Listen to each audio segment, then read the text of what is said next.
This is Ben Kuzma from Province Sports with your post-game report Wednesday night following the Vancouver Canucks 4-2 victory over the Flames at the Saddledome.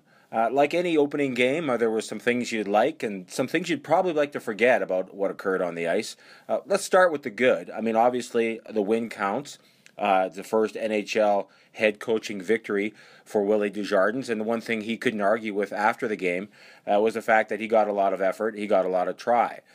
You love that. You also like the fact that the guys who are going to either play in the top six or be considered for top six roles scored last night. Alex Burrows deflecting a power play point shot by Dan Hamhuis was invigorating in a lot of ways. You could see the relief etched on Burrows' face. Remember, he had 3 significant injuries last year, and when he came back, he didn't score in his first 35 games. So a good night for Burrows in that respect. Radim Vrbata also got on the board last night, and you know, the one thing that we've already noticed about this guy is that he's got such good hand-eye coordination, and his deflection of a puck from Henrik Sedin that was floating in the air, was his blade above the crossbar for sure, but he made contact with the shaft of his stick. And again, another good night for a guy who's going to figure into the top 6 mix. Henrik Sedin capped scoring, which was important. The Flames were pressing in the third period. Henrik managing to get the empty net goal. And that's going to be an important factor moving forward. Like Vrbata said after the game, you want to get that first one out of the way so you're not thinking about it.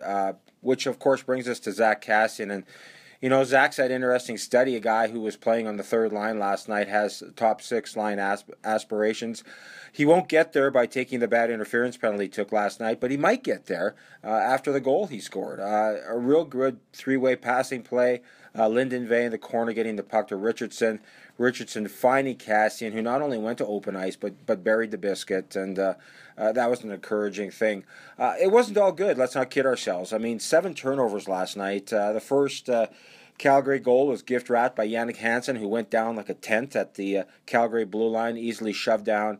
The Flames break away on a 2-on-1 and score, and would score again on Ryan Miller, who I thought was really good early. No jitters for a guy who's been there, done that. I just thought that on the second goal, certainly the Hudler goal, on his knees, he probably would like to play that one over.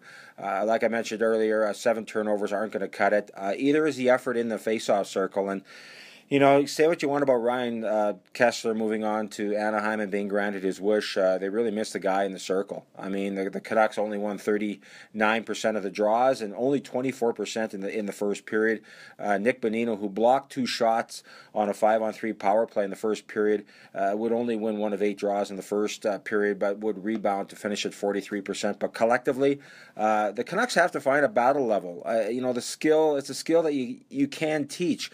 But unless you're willing to physically, get down and be really tough on the opposition and battle for those pucks, even at a draw where it might be a saw-off, they got to get a lot better in that regard. But a win is a win.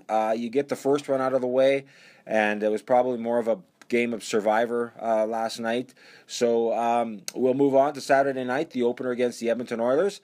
This is Ben Kuzma reporting for Province Sports from the Saddledome in Calgary.